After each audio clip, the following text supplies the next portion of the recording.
ടിവിയും സീരിയലും ഓഫാക്കി അല്ലേ? പക്ഷെ വീണ്ടും അത് റീസ്റ്റാർട്ട് ചെയ്താലോ പിന്നെന്താ അവസ്ഥ?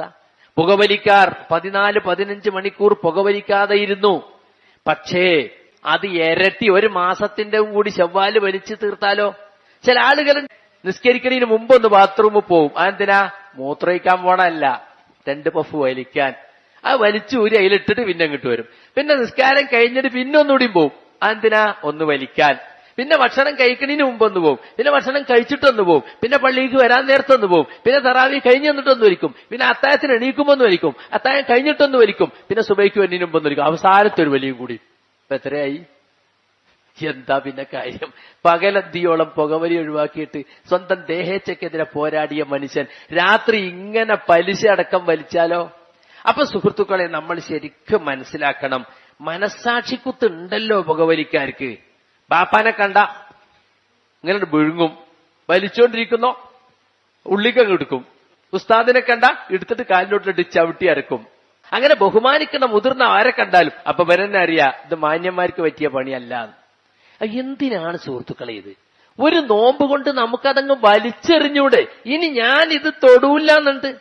നിങ്ങൾ നോക്ക്, അതിന്റെ പുറത്ത് സിഗരറ്റ് പാക്കിന്റെ പുറത്ത് തന്നെ എഴുതിക്ക സ്റ്റാറ്റ്യൂട്ടറി വാർണിംഗ്, നിയമപരമായ മുന്നറിയിപ്പ്. അതെന്താ? Cigarette smoking is injurious to health. Cigarette വലിക്കുന്നത് ആരോഗ്യത്തിന് ഹാനികരമാണ്. അത് മാത്രല്ല, സിഗരറ്റ് വലിച്ചിട്ട് ക്യാൻസർ പിടിച്ചവന്റെ ചിത്രം, അങ്ങനെ ഇരിക്കുന്ന ചിത്രം അയിമ കുത്തിയിട്ട് പിന്നെയും വലിക്കുക. എന്തൊരവസ്ഥ! ആ മനുഷ്യന്റെ മാനസികാവസ്ഥ എന്താ? ചത്താ ചത്തോട്ടെ, പോയാ പോട്ടെ, കൊളുത്തടാ എന്ന് പറഞ്ഞ് വലിക്കല്ലേ. അപ്പൊ ഈ രൂപത്തിൽ ദേഹേച്ഛക്ക് മനുഷ്യൻ കീഴ്പ്പെട്ടാൽ എന്തായിരിക്കും അവസ്ഥ?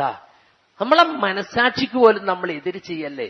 അതുകൊണ്ട് സുഹൃത്തുക്കളെ, ഇത്തരത്തിലുള്ള ഒരു അഡിക്ഷൻ, ഇതിന് അടിമപ്പെടുക എന്നാ പറയാ അല്ലെ? ഇതൊരു അടിമപ്പെടലാണ്. അതുകൊണ്ട് റമളാനിലൂടെ നമുക്ക് 14 മണിക്കൂർ പുകവലി ഒഴിവാക്കാൻ കഴിയുമെങ്കിൽ ജീവിതം മുഴുവൻ ഞാൻ ഇനി പുകവലിക്കുകയില്ല എന്ന് നമ്മൾ തീരുമാനിക്കണം. ആ തരത്തിലുള്ള ഒരു ആത്മനിയന്ത്രണം നമുക്ക് വരും 11 മാസങ്ങളിലും നമ്മുടെ ഇസ്ലാമിക ജീവിതത്തിന് കരുത്ത് പകരും എന്ന കാര്യത്തിൽ യാതൊരു സംശയവുമില്ല. അങ്ങനെയുള്ളൊരു തഖ്വയാണ് നോമ്പിലൂടെ നമ്മളിൽ ഉണ്ടാകണം എന്ന് അള്ളാഹു ആഗ്രഹിച്ചിട്ടുള്ളത്.